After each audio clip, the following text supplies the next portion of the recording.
Então, bom dia a todos. Acho que podemos começar. O palestrante de hoje é o Alex Meges Barbosa e o título da palestra é Fibrados Vetoriais, o que são? Vamos começar. Bom dia para todo mundo. Obrigado pelo convite, Rufino, Breno, né? Eu queria falar um pouco sobre o que eu fiz no meu mestrado, né, entre 2015 e 2016, que eu mexi com fibrados e classes de Stiff-Whitney, né? Então, só compartilhar minha tela aqui com vocês.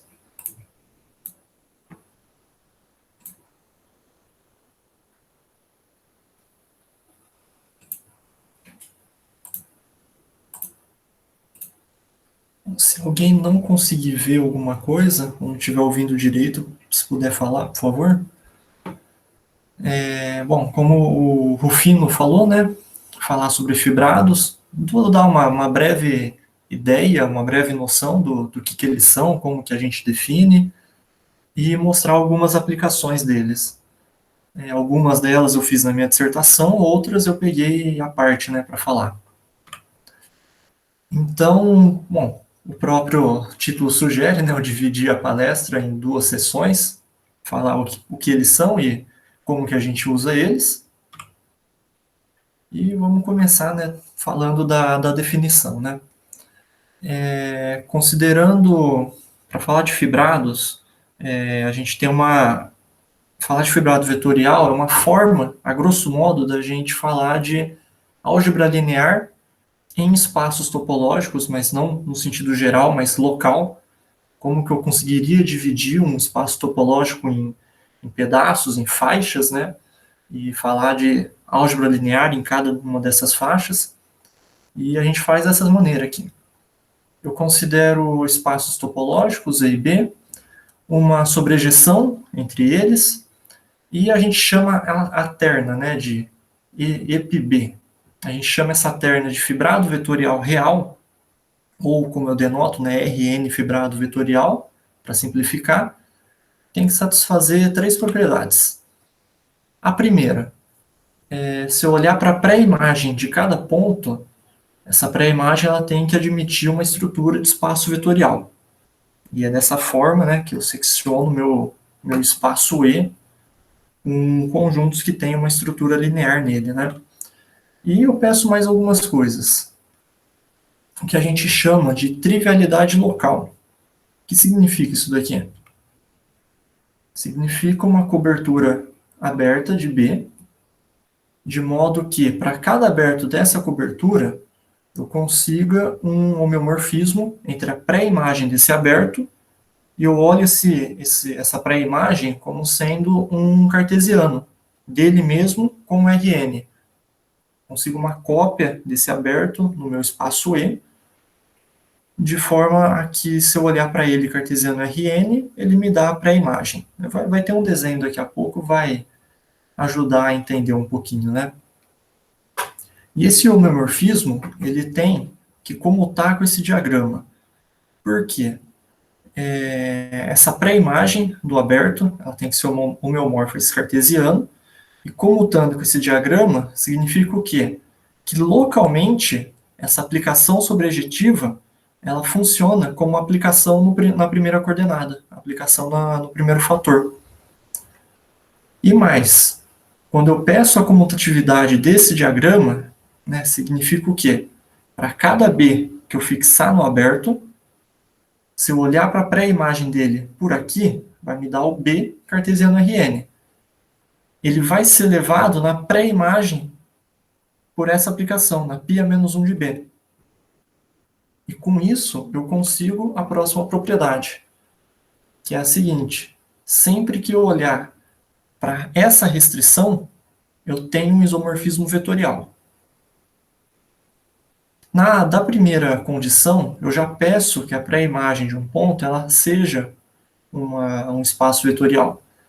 E aqui, o Rn ele é um espaço vetorial, eu estou fazendo cartesiano com ponto, então não estou mudando nenhuma estrutura, né? Faz sentido eu pedir esse isomorfismo. Nesse contexto, a gente chama o espaço E de espaço total, a π a gente chama de projeção, e o B a gente chama de espaço base, né? E a pré-imagem de cada ponto a gente chama de fibra. Então, de uma forma, ilustrar um pouco isso, significa o quê?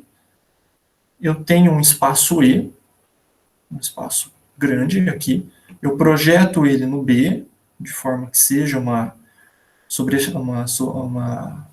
aplicação sobrejetiva, e eu consigo um aberto aqui, que eu consigo olhar ele dentro do E, de forma que essa pré-imagem, né, a imagem inversa desse aberto pela π, ela funciona como esse cartesiano. Cada linha aqui, ela é a fibra de um ponto, ela é a imagem inversa de um único ponto. E cada uma dessas linhas eu tenho a estrutura de espaço vetorial. Então, a grosso modo, né, o fibrado vetorial ele permite eu fazer, né, muito grosso modo, né, tomar cuidado com isso, ele me permite fazer álgebra linear localmente no espaço topológico, né? Eu divido ele em faixas, e em cada uma dessas faixas eu tenho uma estrutura linear. Bom, a definição ela é extensa, né, é um pouquinho grande, mas eu consigo diminuir ela, pedir menos coisas, né, para conseguir a estrutura de espaço de fibrado vetorial da seguinte maneira. Veja que as operações que eu coloco na fibra, num ponto B, para ter a estrutura de espaço vetorial, elas têm que ser duas, né? Tem que ser a operação soma. A cada dois elementos da fibra, eu associo um elemento soma entre eles, e eu tenho a operação produto por escalar. Como que eu faço isso? Vamos lembrar que a gente tinha, né, aquele isomorfismo vetorial, né, entre o unitário B cartesiano alguém do Rn, levando na fibra, né, na pré-imagem. Como que eu defino a soma de dois elementos da fibra e o produto escalar? Por esse H, né, aqui eu tirei, né, o índice alfa, né, só para não pesar muita notação. Para cada EI, eu tenho um único xi em Rn que acontece isso daqui, né? É um isomorfismo vetorial, eu tenho essa unicidade. Então, essa estrutura de soma e produto por escalar, eu jogo toda ela para o Rn. Então, devido a esse isomorfismo, é assim que eu defino a estrutura de espaço vetorial na fibra. Eu jogo todo o problema eu jogo para o Rn. E por que isso, né, olhando dessa forma, como que isso me permite diminuir um pouco a noção de as condições para definição de fibrado vetorial? Tem um exemplo, logo no comecinho, quando a gente faz álgebra linear, que é o seguinte: sempre que eu tenho um conjunto em bijeção com um espaço vetorial, não peço continuidade nem nada, só peço bijeção. Eu consigo induzir uma estrutura de espaço vetorial nesse conjunto arbitrário usando a bijeção com espaço vetorial. Se eu consigo definir as operações soma e produto usando a bijeção, e elas satisfazem aquelas 8 propriedades para ser espaço vetorial. É uma forma, por exemplo, de você colocar uma estrutura de espaço vetorial no intervalo aberto 0,1. Ele, por si só, em hipótese alguma, ele é um espaço vetorial, né? Mas eu consigo colocar ele em bijeção com os reais e induzir uma estrutura vetorial nele. Então, né, o porquê desse exemplo, né? Para eu ter um fibrado vetorial, é suficiente, eu vou continuar pedindo a cobertura aberta do ponto, e essa coleção de homeomorfismos, tais que eu continuo pedindo a comutatividade daquele diagrama, né? Aqui eu venho pela π, aqui eu venho pela projeção na primeira coordenada. Pedir a comutatividade do diagrama me permite falar que o unitário B cartesiano Rn, ele vai ser levado na pré-imagem do B. Por ser homeomorfismo, essa restrição vai continuar sendo um homeomorfismo. Em particular, vai ser uma objeção. Então, eu consigo pedir o homeomorfismo é o suficiente para eu conseguir induzir uma estrutura de espaço vetorial na pré-imagem de um ponto. e da forma que eu defino ela, a restrição da H, ela vai continuar me dando um isomorfismo vetorial. Então, eu troco aquelas condições simplesmente por esse parágrafo, né? Isso daqui é o suficiente para eu ter um fibrado vetorial. Não vou entrar em muitos detalhes com relação à definição, né? A gente está mais interessado em dar exemplos e como usar esses exemplos depois, né, para as aplicações. Então, o mais simples deles, né? Se eu tenho aquela condição de trivialidade local, ou seja, localmente o meu espaço total ele funciona como um produto cartesiano, então espera-se que se eu pegar o meu espaço total como sendo um produto cartesiano inteiro, a projeção no primeiro fator levando aqui no B, esse cara vai ser um fibrado vetorial de dimensão n, e é comum você ver a notação dessa forma, é um epsilon nb, aqui para fixar a base, já que o espaço total vai ser a base cartesiano Rn, e o aqui para fixar a dimensão do fibrado, né? Eu não preciso, né, para provar que esse cara é um fibrado vetorial, eu não preciso considerar uma coleção de abertos, né? Basta olhar o próprio espaço base, a imagem inversa dele pela projeção é o todo o espaço total, e o homeomorfismo da trivialidade local, eu posso pegar a própria identidade. Bom, nesse caso, né, é uma trivialidade local ou global, né? Mais para frente eu vou definir o que é um fibrado trivial, e ele vai estar diretamente relacionado com esse, né? E, a título de curiosidade, né, a estrutura que dá a estrutura de espaço vetorial aqui são essas, né? Considero 2 pontos na fibra, ou seja, eu estou fixando o meu B, pego 2 pontos arbitrários no Rn, pego um escalar na reta, e a soma e produto por escalar, eu jogo todo o problema para o Rn, né? Então eu tenho o espaço base, eu tenho a fibra, pego 2 pontos e eu somo eles em cima da fibra, né? Acho que faltou fazer um desenho com relação a isso, mas esse seria o exemplo mais simples de fibrado vetorial. Agora, as aplicações elas vão envolver variedades, né? Então eu vou dar alguns exemplos de fibrados no contexto de variedades, né? No contexto quando o espaço base é uma variedade.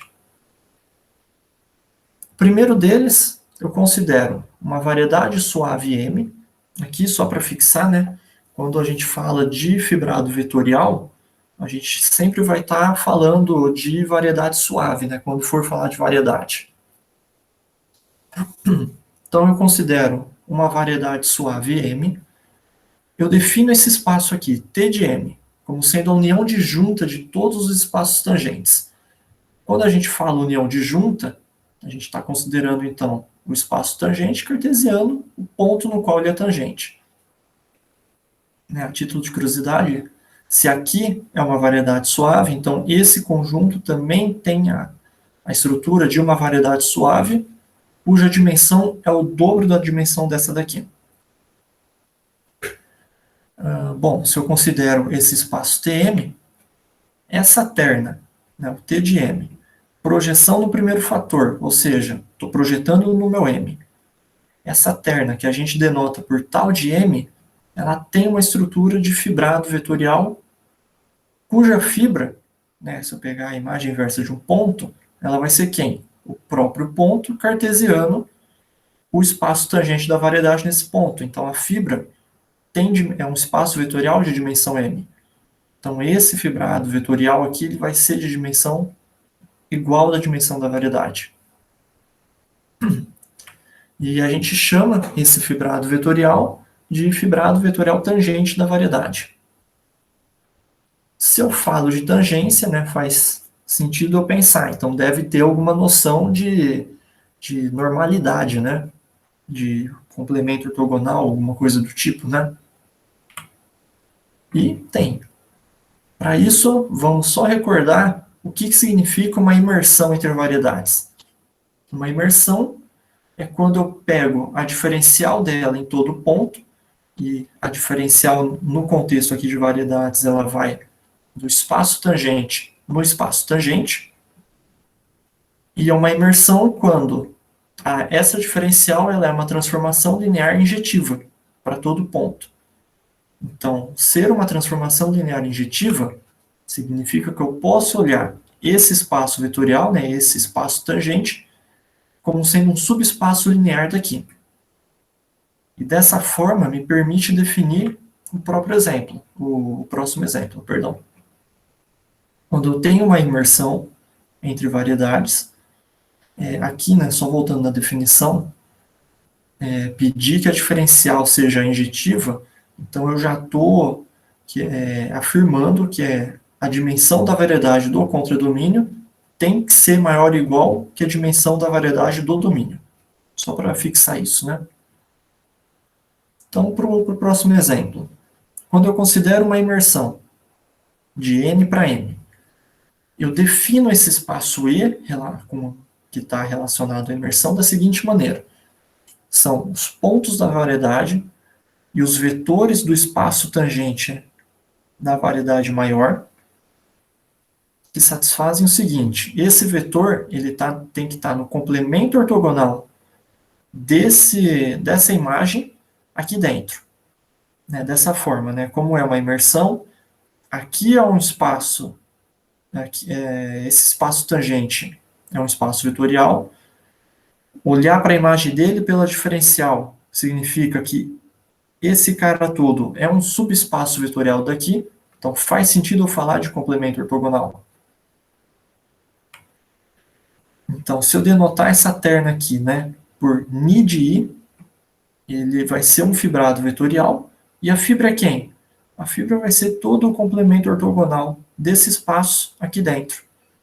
Esse tem dimensão n mais k, esse tem dimensão n, então o complemento ortogonal tem dimensão k. Então esse fibrado, a dimensão dele é a codimensão da imersão. Né? E a gente chama esse fibrado ni de i de fibrado normal da imersão. Falei de fibrado normal, né, que está relacionado a um complemento ortogonal. Tenho o fibrado tangente, isso vai se relacionar de alguma forma daqui a pouco, né? E só para lembrar, né, faz sentido eu definir fibrado normal para um mergulho, já que todo mergulho suave ele é uma imersão e é um mergulho topológico, mas em particular ele é uma imersão também.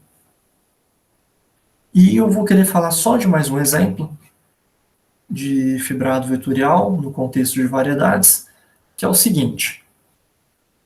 Eu considero pares do RPN e Rn mais 1, só lembrando que o RPN, né, o espaço projetivo, ele é a esfera cosentado pela antipodal, né? E eu defino o meu conjunto E da seguinte forma. São os meus vetores do Rn mais 1, que são múltiplos escalares reais de um ponto x da Sn, né? Então, o que significa, né, olhar para... Ele vai ter uma estrutura de fibrado vetorial, que a gente denota por gama 1n. Já vou falar o que significa essa notação. Quem que é a fibra em cima de um ponto do RPN? Né, vai ser variar o meu vetor V no Rn mais 1 em cima da reta gerada pelo x. Ou seja, a fibra vai ser a reta no Rn mais 1 que passa pela origem, tem vetor diretor x, né? Lembrando um pouquinho de geometria analítica, né? A gente chama esse fibrado de fibrado linha canônico sobre o RPN. Essa notação, o 1 significa a dimensão do fibrado, por isso do nome linha. O n significa a base que eu estou tomando. Veja, né, que independente da base, né, pode ser o RP1, um RP2, um RPN arbitrário, a fibra dele sempre vai ter dimensão 1. E o termo canônico no nome eu vou explicar mais para frente. Ele tem um significado muito importante no contexto de fibrados vetoriais. Vou definir agora o que significa ser uma seção de um fibrado, que eu vou usar na minha última aplicação. Uma seção do fibrado nada mais é do que uma aplicação no sentido contrário da projeção, né? Ela vai da base para o espaço total. tal que essa composta me dá identidade. Então, isso eu consigo ver duas coisas, né? A primeira, essa composta dando a identidade, significa que para todo ponto B, a S de B está caindo na fibra do B. Então, é uma forma de eu andar de uma fibra para outra, dentro do meu espaço total.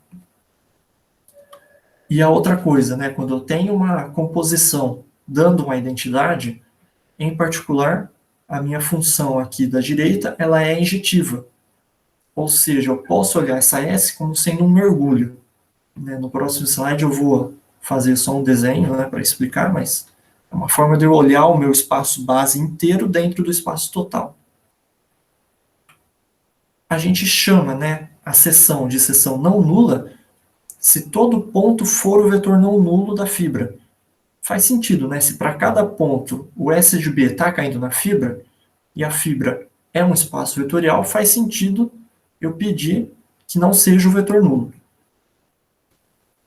E, em particular, quando a gente tem uma seção do fibrado tangente de uma variedade, a gente chama isso de campo de vetores, ou campo vetorial. Né? Para cada ponto da variedade, eu vou associar um ponto da fibra. E a fibra do fibrado tangente é o espaço tangente da variedade. Por isso, de campo de vetores.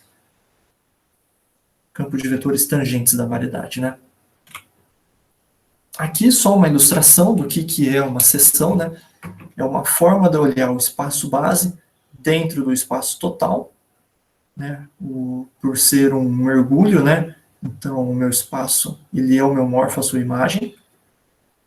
Então, é só uma forma de eu enxergar a base lá dentro. E, da mesma forma que entre espaços vetoriais a gente tem a noção de isomorfismo, então a gente também tem a noção de isomorfismo entre fibrados vetoriais. E a noção é essa daqui. Eu peço que dois fibrados sejam, eu falo, né, que dois fibrados são isomorfos. Primeiro, eu tenho que ter que a dimensão deles tem que ser a mesma, e a base tem que ser a mesma, né? Os dois têm que estar sobre a mesma base. A gente denota por isso daqui, né? A notação usual de isomorfismo. Primeira coisa, os espaços totais do meu fibrado têm que ser homeomorfos. E tem que comutar com as duas projeções, ou seja, se eu pegar o espaço base aqui embaixo, eu vim aqui pela π e aqui pela π', tem que comutar o diagrama. Quando eu peço essa comutatividade, é para fazer sentido que se eu restringir uma fibra, essa restrição ela vai levar fibra em fibra. E como as duas são espaços vetoriais de mesma dimensão, faz sentido eu pedir o isomorfismo vetorial. Então eu defino, a grosso modo, que dois fibrados vetoriais são isomorfos quando as fibras deles sobre o mesmo ponto são isomorfas. A grosso modo, isso é o suficiente. E a gente chama um fibrado vetorial de trivial quando ele é isomorfo, aquele primeiro exemplo que eu dei. Quando o espaço total dele vai ser homeomorfo a um produto cartesiano, de um espaço com Rn. Por isso que eu quis falar, né, aquela trivialidade local, ou, entre parênteses, né, nesse caso seria trivialidade global, né? Porque aquele espaço ele é o exemplo mais simples de fibrado trivial. Todo o espaço total dele é um produto cartesiano. Então, eu vou falar só alguns exemplos de fibrados triviais. Em particular, os fibrados tangentes de algumas esferas são triviais. E eu vou só comentar, né? Para o primeiro deles, vamos só lembrar que o conjunto dos complexos, né? Eles têm essa cara, tem a parte real, tem a parte imaginária. E olhando ele como um espaço vetorial real, ele tem dimensão 2. A base dele é o 1 e o i. Então, se eu olhar a esfera S1 dentro dos complexos, eu consigo garantir que o fibrado tangente da S1 ele é trivial.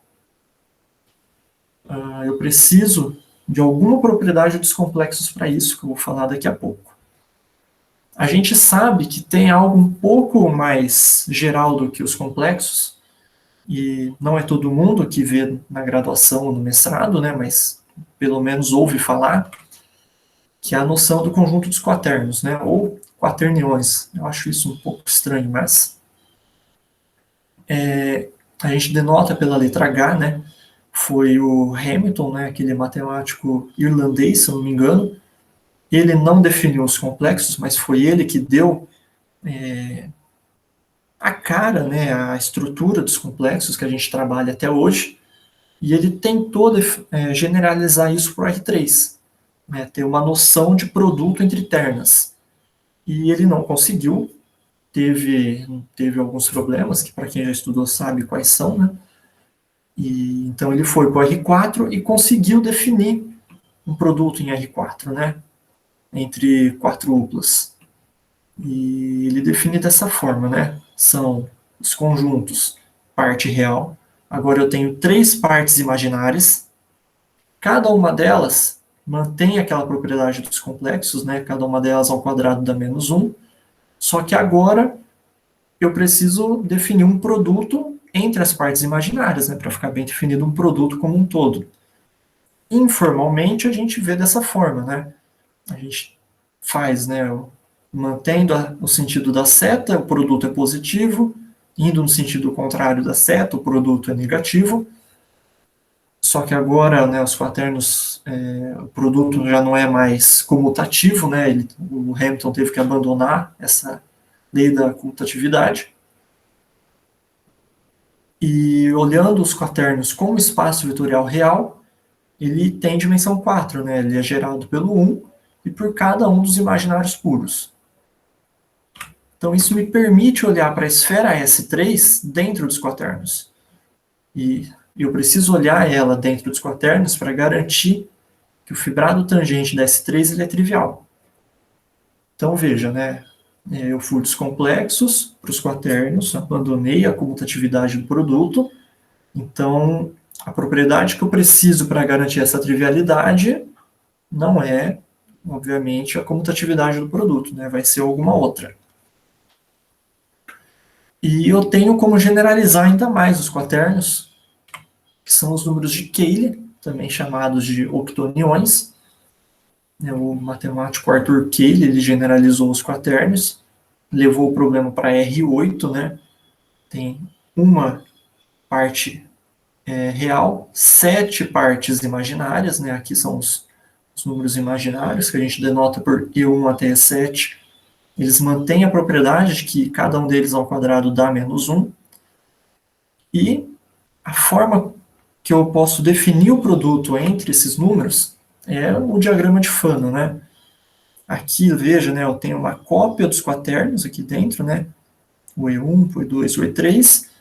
E da mesma forma, né, o produto entre os imaginários, né, dos números de Cayley, eu tenho que seguir cada aresta, né? Eu tenho que seguir as medianas ou seguir a circunferência aqui no meio. Só um exemplo, né? Se eu fizer E2 vezes E5, não é para cá que eu venho, eu volto para essa aresta, eu venho para E7. E a mesma coisa, se eu fizer no sentido contrário, por exemplo, né, E1 com E6, eu volto para E7, só que negativo, né, menos E7.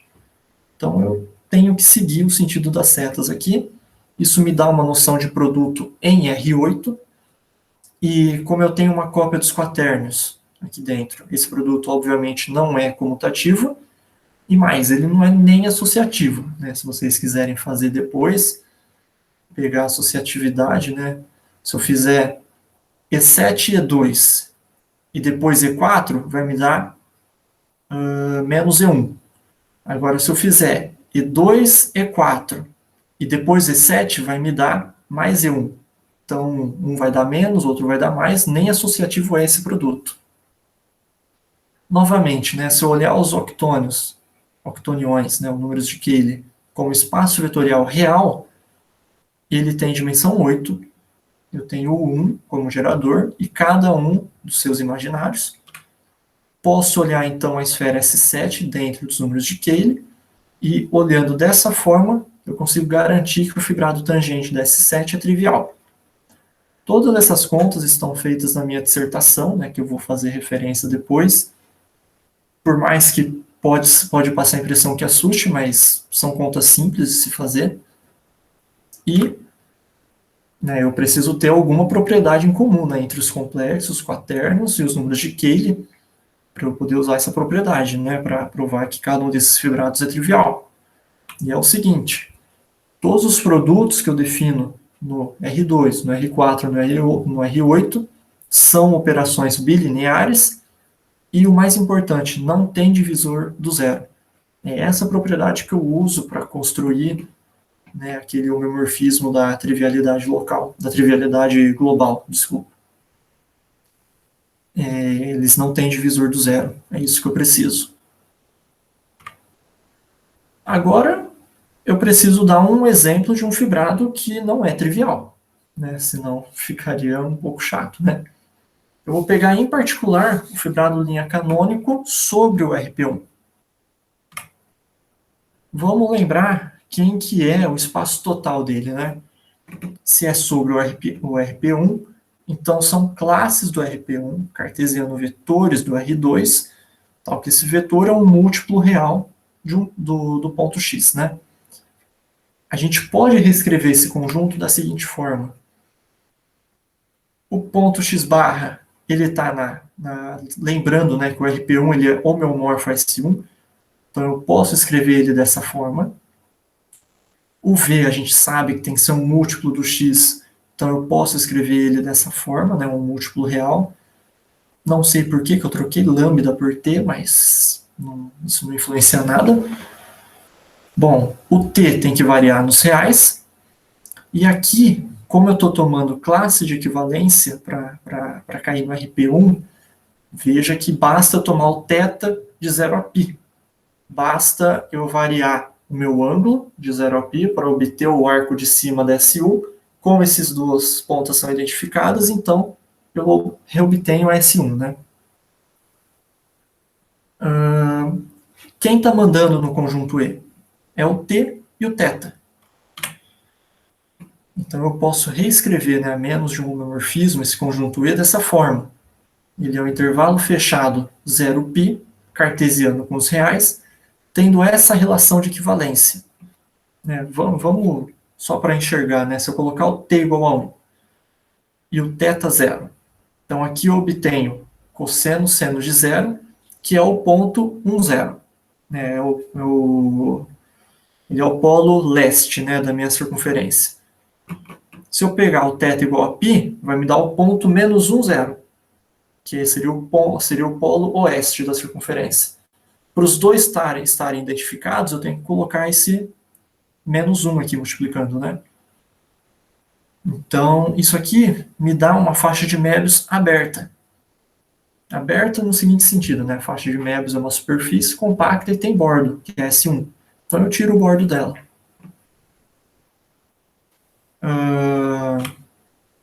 Por outro lado, se esse fibrado fosse trivial, o meu espaço total ele teria que ser homeomorfo ao produto cartesiano da base com a reta. O RP1 a gente sabe que é homeomorfo à circunferência, né, S1. Isso aqui seria um cilindro. Em hipótese alguma, a faixa de Möbius, aberta ou não, ela é homeomorfa a um cilindro. Então, esse fibrado não pode ser trivial. Aqui um exemplo, né? Eu tenho a faixa a menos das parametrizações do meu retângulo, né? Uma faixa de Möbius, eu identifico duas arestas no sentido contrário. Faixa de Möbius aberta, eu tiro o meu bordo, por isso que aqui eu posso ter uma cópia dos reais, aqui, né? E o meu cilindro, né? Se esse meu conjunto aqui se esse meu fibrado fosse trivial, o espaço total dele seria um cilindro. Essa é a representação de um cilindro infinito, a gente pode ver que é diferente, né? Então, só uma ilustração do porquê que a faixa de Möbius aberta ela não é homeomorfa ao cilindro, para quem nunca viu ou nunca mexeu com superfícies, né? Bom, eu já falei de fibrados que são triviais, um exemplo de fibrado que não é trivial. Em geral, todos os fibrados linha canônico não são triviais, nenhum deles é trivial. Isso vai ser importante, eu ainda não expliquei, né, a palavra canônico no nome, Mas o fato de nenhum deles ser trivial vai ser importante para o meu último teorema que eu vou enunciar. E da mesma forma que eu tenho propriedades entre espaços vetoriais, eu tenho soma direta, eu tenho produto cartesiano, eu posso reproduzir essas propriedades a nível de fibrado vetorial, que eu construo dessa forma, né? A primeira delas, eu posso fazer o produto cartesiano entre fibrados vetoriais. É como? Veja que eu não coloquei nenhuma restrição, né? Espaços totais podem ser diferentes, as bases, as dimensões, né? Um é n, outro é m. O produto cartesiano entre eles, que eu vou denotar dessa forma, é fazer o produto cartesiano entre as bases, o produto cartesiano entre os espaços totais, e, obviamente, a projeção vai ser o cartesiano das projeções. Eu vou pegar um par E', vou levar em π de E, π' de E'. Dessa forma, né, fica claro que a fibra sobre um ponto, um par de pontos, vai ser o cartesiano da fibra de cada um deles. Tá? Então, por isso que o produto cartesiano entre um fibrado de dimensão n e um de dimensão m é a soma. Essa é uma construção. A outra, ela tem um nome bem específico, que é chamada soma de Whitney. A soma de Whitney entre fibrados ela é muito importante no contexto de fibrados vetoriais e também de classes características, né? Que é o seguinte, vou considerar dois fibrados, novamente, não precisam ser da mesma dimensão, mas eu preciso colocar uma condição entre eles. Eles têm que ser tomados sobre a mesma base. E eu defino o espaço total dessa soma de Whitney dessa forma. São os pares de E cartesiano E', que são levados no mesmo ponto de B. Então, da forma que eu defino esse conjunto, eu tenho a comutatividade desse diagrama. Então, eu denoto a soma de Whitney entre fibrados vetoriais dessa forma, né, o símbolo usual de soma direta. Esse cara vai ser um fibrado vetorial, cuja dimensão é a soma das dimensões de cada um deles. E uma continha aqui, se alguém quiser acompanhar, a fibra desse fibrado também vai ser o produto cartesiano das fibras. Então fica a pergunta, é uma forma diferente de eu escrever o produto cartesiano? A menos de alguma coisa, sim, é uma outra forma de eu escrever o produto cartesiano. Por quê? Antes de responder essa pergunta, eu preciso falar de fibrado pullback. Vai ser a última construção, né? Aqui, só lembrando, eu só estou falando as construções, só estou dando os exemplos, não era a minha intenção alguma fazer as contas das construções e as contas dos exemplos, eu só queria dar uma noção do que são essas coisas, né, chamadas fibrados vetoriais. Fazer o fibrado pullback, o que significa? Considero um fibrado vetorial aqui, né, e considero uma função contínua aqui, chegando no espaço base do meu fibrado. Eu defino esse conjunto da seguinte forma, parecido, né, com a soma de Whitney. São os pares de pontos de B', cartesiano E, que quando eu levo pela projeção e pela minha aplicação F, vem no mesmo ponto.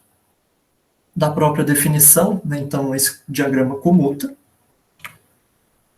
E esse fibrado, ele vai ter a mesma dimensão, né, ele vai ter o espaço total é esse, a projeção é a própria projeção da primeira coordenada, e a base é esse B'. Ele vai ter a mesma dimensão desse fibrado aqui, N, e a fibra dele vai ser isomorfa à fibra desse fibrado, vai ser isomorfa a alguma fibra desse, no seguinte sentido. A fibra desse fibrado sobre um ponto B', ela vai ser isomorfa à fibra desse fibrado sobre o F de B'. Então, a grosso modo, né, uma forma de eu olhar a fibra desse em cima desse espaço B'. E eu tenho alguns resultados importantes envolvendo essas três construções que eu fiz, né, o produto cartesiano, a soma de Whitney e o fibrado pullback, que são essas. A soma de Whitney eu consigo escrever ela, né, isomorfa ao fibrado cartesiano, né, por isso que eu falei das fibras serem iguais, né, ela é o fibrado cartesiano a menos do pullback dessa aplicação específica, que é a aplicação diagonal. Leva um ponto na diagonal desse cartesiano. Dependendo do livro que vocês forem ver, né, ou melhor, em quase todos, essa é a própria definição de fibrado soma de Whitney. Porque quando eu for trabalhar com classes características, a induzida incomologia da diagonal me traz propriedades muito fortes, muito importantes. Não é comum definir dessa outra forma que eu fiz, mas são maneiras equivalentes de definir a soma de Whitney. A outra propriedade é essa daqui. Se eu considerar uma imersão, né, entre variedades suaves, então eu consigo olhar o fibrado tangente sobre a variedade maior, eu consigo olhar ele como sendo uma soma de Whitney do fibrado tangente da variedade menor com o seu complemento ortogonal. Como? Eu jogo, né, o que significa fazer o pullback? Eu pegar o fibrado aqui e jogar ele para cá.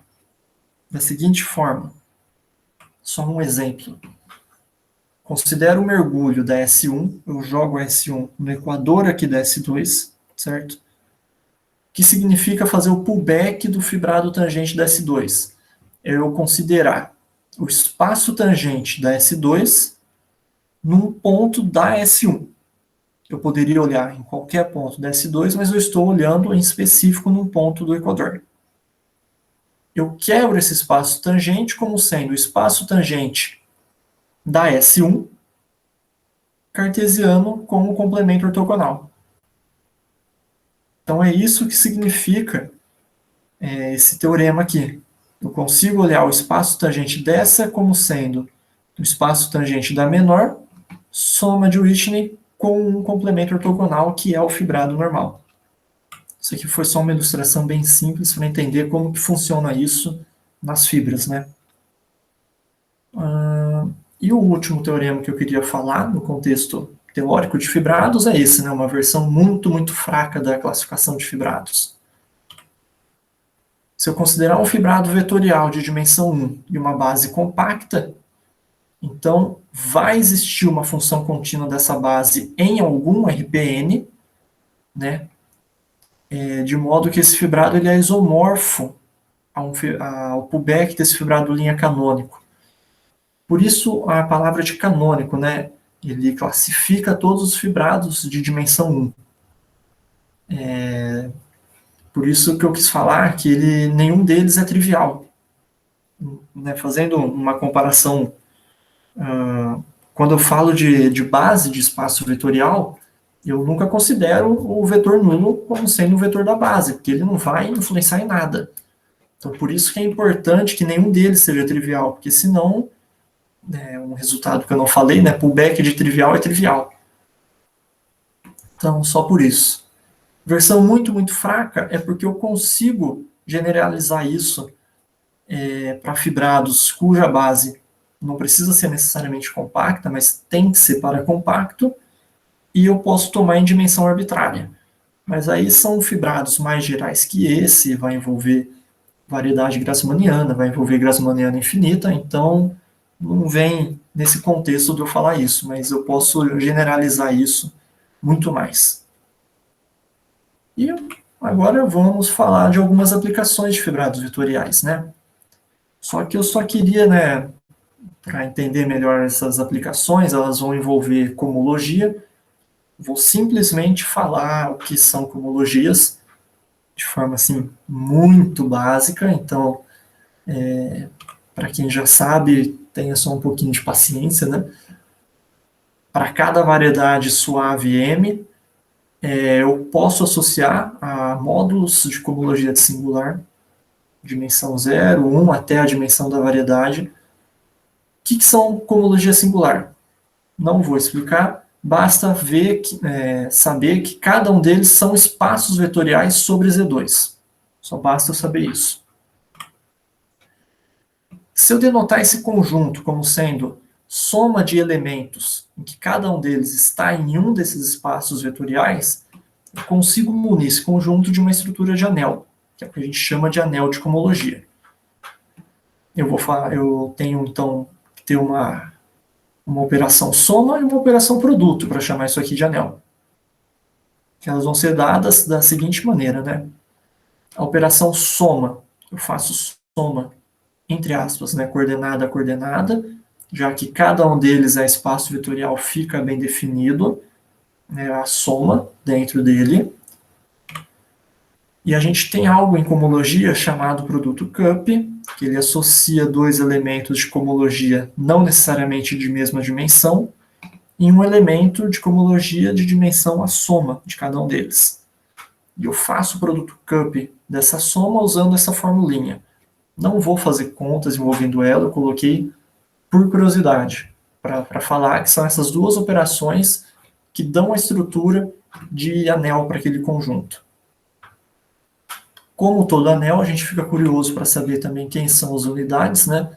Quem são os elementos inversíveis, e são todos os elementos em que o primeiro eu considero a unidade, o primeiro eu considero o 1. E eu calculo o inverso dele de forma recursiva usando essa fórmula. O A1 a menos 1 eu calculo assim, o A2 a menos 1 eu vou calcular usando o A1 menos 1 e vou fazendo isso até eu conseguir limpar tudo, né? Novamente, não vou fazer conta, botei por curiosidade para vocês. E isso aqui está longe de ser uma definição, mas existe algo chamado classes de Stiefel-Whitney, que foi algo que eu trabalhei no mestrado e estou trabalhando agora no doutorado, que é uma forma de eu pegar uma variedade suave e associar com elementos específicos em cohomologia, que eu chamo eles de classes Stiefel-Whitney, e eles são feitos, né, usando diretamente a noção do fibrado tangente. Dependo muito de fibrado tangente para eu conseguir definir eles. Eles podem ser trabalhados por definição ou por axiomática, né? No mestrado eu trabalhei de forma axiomática, e né, não vou nem falar como que se define eles, né? É só uma forma de cada variedade, eu associo elementos específicos na cohomologia dela. Para que eles servem, né? A primeira aplicação deles é falar de orientabilidade. Quando eu falo de orientabilidade, eu estou falando daquela orientabilidade geométrica, né? Inverte o sentido do vetor quando eu ando em cima da variedade. Quando eu jogo o problema para a cohomologia, aquela noção de orientabilidade ela coincide com a cohomologia com coeficientes inteiros. Quando eu trabalho com cohomologia com coeficientes em Z2, né, ou seja, eu tenho espaços vetoriais sobre Z2, eu não estou ligando muito para a orientabilidade. Só que, por outro lado, aquela maneira bem que eu defini as classes Stiefel-Whitney, né, são elementos em cohomologia com coeficientes em Z2. Só que elas são tão importantes que uma das aplicações dela é essa. Eu consigo, mesmo sendo um elemento em cohomologia com coeficientes em Z2, eu consigo recuperar o fato dela ser orientável ou não. Aqui, novamente, eu vou só citar as aplicações, eu não vou prová-las nem nada, né? A próxima aplicação vai envolver problemas de imersão e mergulhos, em particular dos espaços projetivos, né? Então, eu só quero relembrar algumas propriedades de cohomologia dos espaços projetivos, né? A primeira, quando eu tomo cohomologia com coeficientes em Z2, todas as cohomologias do RPN são isomorfas a Z2, diferente de quando a gente tem no contexto de inteiros, né? E mais, se eu tenho um gerador, se eu denoto um gerador do H1 do RPN por A, então qualquer outro HK ele vai ser gerado pelo produto cup de A com A K vezes. Só quero reforçar por quê. Só para, quando tiver a potência aqui, vai estar relacionado em qual cohomologia ela mora, né? Era só isso que eu queria reforçar. Então, se eu fixar o gerador, né, H1 do RP2 por A, e eu vou considerar, né, o RP2 e o RP5 em particular para os meus exemplos, né? Fixo esses geradores. É conhecido que as classes Stifel-Whitney de cada um deles tem essa cara. Significa o quê? Esse é o W0, esse é o W1, esse é o W2. Aqui, né, por que eu quis falar da potência? Significa que esse é o W2, esse é o W4. Eu não tenho W1, nem W3, nem W5. É só isso que eu queria reforçar. A gente pode calcular o inverso dessa forma, né? Bom, a gente pode calcular o inverso dessa forma. Não vou calcular usando aquela formulinha que eu passei. E eu tenho duas aplicações, que são chamadas de dualidade de Whitney para imersões. Então, quando eu tenho uma variedade que pode ser imersa nesse espaço euclidiano, eu tenho essa propriedade. A inversa da classe Stifel-Whitney, ela zera a partir da codimensão da imersão, né? Ou seja, eu olho para a classe Stifel-Whitney, faço a inversa dela, vejo qual é o último elemento não nulo, e isso me diz em qual dimensão a imersão não pode existir, né? Fazendo a contrapositiva, né? A mesma coisa eu tenho para mergulhos. É o mesmo enunciado, só que agora, ao invés de aqui ser maior que K, eu peço maior igual a K. Eu vou colocar essas duas aplicações de novo no slide da frente, né? Então não precisa prestar muita atenção agora. Eu vou comparar essas duas aplicações com as versões fortes da imersão de Whitney e do mergulho de Whitney, né? Que fala que toda a variedade pode ser imersa aqui e pode ser mergulhada aqui. Vou comparar esses dois teoremas com aquelas duas aplicações. Dessa seguinte forma, no caso de imersão, no caso do RP2, a classe inversa do RP2 ela tem essa cara. Então, W1 a menos 1 é o último cara não nulo.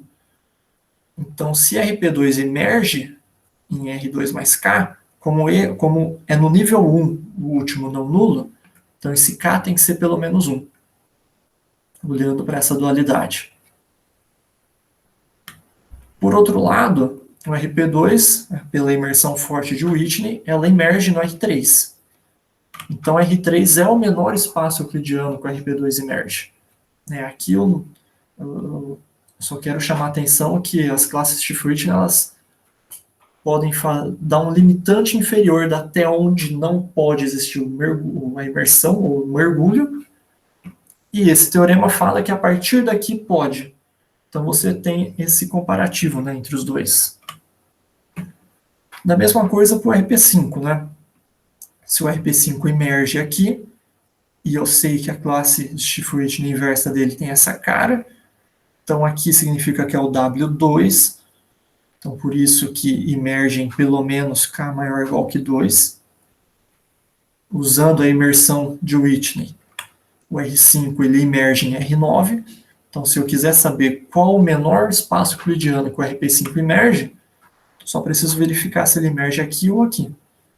Porque dessa condição eu sei com certeza que o RP5 não emerge em R6.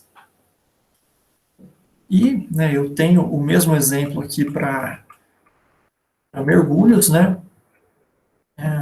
É uma forma de eu falar que o RP2 não mergulha em R3, usando as classes Stifel-Whitney, e por aqui eu garanto que ele mergulha em R4, então R4 é o menor euclidiano que o RP2 mergulha, e a mesma coisa para o RP5, né? Aqui me garante que ele não mergulha em R7, e por outro lado, eu garanto que ele mergulha em R10. Então, para saber qual o menor, basta verificar para o R8 ou para o R9. Eu queria fazer essas duas comparações. Em particular, tem uma demonstração mais geométrica disso, que o RP2 não mergulha em R3, que é usando teoria de nós, que quem tiver curiosidade é algo que vale a pena ver. E a última aplicação vai envolver campos de vetores e características de Euler, que eu vou apenas comentar, né? Tenho mais 5 minutos. Quando eu olho para uma variedade compacta, as cohomologias, elas são espaços vetoriais de dimensão finita. Então, faz sentido eu definir a característica de Euler de uma variedade compacta como sendo essa soma alternada das dimensões de cada espaço vetorial. Isso aqui são os chamados números de Bethe, né? Se alguém já ouviu falar.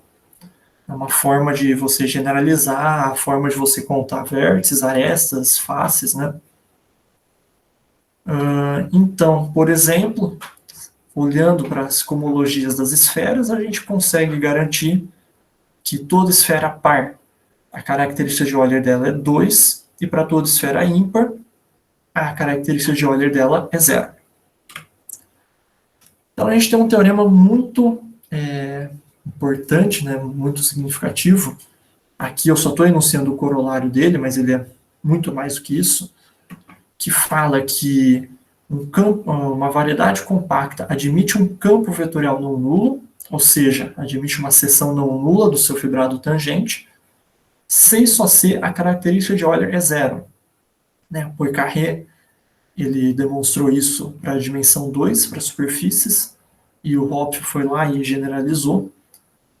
É um teorema forte, você está comparando característica de Euler com campo vetorial, ou seja, da onde veio essa comparação, né? É bem forte. Então, como exemplo, né? Em esferas de dimensão par, a gente viu que a característica de Euler delas é 2, ou seja, não é 0. Então, não existe um campo vetorial não nulo nessas esferas. Em particular, né, se eu considerar no nosso planeta, né, que a gente sabe que ele é homeomorfo S2, aqui eu espero muito que não tenha ninguém aqui que acredite que a Terra é plana, senão esse meu exemplo vai por água abaixo. Então eu considero esse seguinte campo de vetor, né? A cada ponto da superfície eu associo ao vetor velocidade nesse ponto. Isso me permite definir um campo vetorial. Aqui eu quero deixar algo bem claro, né? Não é algo tão simples, não é a cada ponto eu associo um vetor. O Poincaré, ele fez toda uma modelagem disso, né, físico-matemática por trás disso, usando IDP, para mostrar que isso daqui de fato é um campo vetorial, é algo contínuo, não é algo simples igual eu estou falando. É que aqui sairia um pouco do contexto da palestra, mas só queria deixar claro que tem muito mais coisa por trás nessa frase, né? Que isso daqui permite definir um campo vetorial. Esfera S2 tem dimensão par, então não existe um campo vetorial não nulo, certo? Então esse campo vetorial específico ele não pode ser não nulo. Por motivos físicos, aí sai um pouco da minha alçada, mas eu imagino que tem a ver com a existência de uma atmosfera, tudo, né? Se alguém puder falar depois, eu agradeceria, se alguém souber. Esse campo vetorial não pode ser o campo vetorial nulo, que eu não posso ter a ausência de ventos na superfície da Terra. Então, sempre vai existir um ponto na superfície em que a velocidade do vento nesse ponto é 0.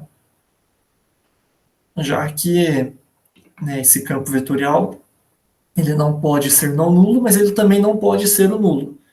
Então, sempre vai ter pelo menos um ponto na superfície cuja velocidade do vento é 0 nesse ponto, né? Essa era uma aplicação muito legal que eu vi com relação a isso. Né, aqui esse site aqui é por curiosidade, né? É um site, se não me engano, vinculado a alguma universidade japonesa, que te permite ver em tempo real e como animação, né? Aqui eu tirei uma foto ontem, né? Mas ela te dá uma animação das direções do vento, das direções das ondas, correntes marítimas, correntes de ar, pressão, temperatura, índice de raios ultravioleta. É um mapa bem completo, né, nesse sentido.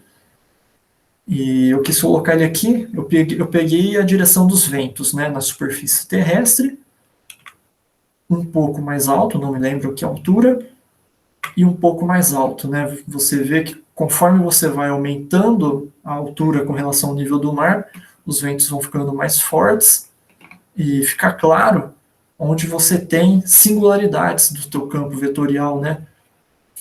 Tem essa, tem essa, tem essa, ou seja, no miolo desses cones, você pode falar que nesse miolo tem um ponto que não tem vento, né? Tem um ponto cuja velocidade do vento nele é zero.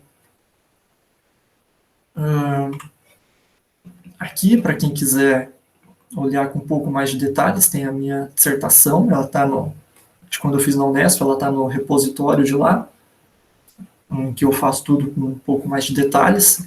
A minha dissertação eu baseei, acho que nos primeiros 10 capítulos do livro do Müller, de classes características, o livro do Rossmuller, que também fala de fibrados e classes características, que tem muita coisa boa nele também, e essa última aplicação de campo vetorial, né, para falar do teorema de Poincaré-Hopf, eu vi na dissertação da professora Thais, né, do Departamento de Matemática da UFSCar. Está muito bem explicado. Ela faz a demonstração de Poincaré-Hopf para a dimensão 2, né, que tem um contexto muito mais geométrico. E, bom, era isso que eu queria falar. Muito obrigado.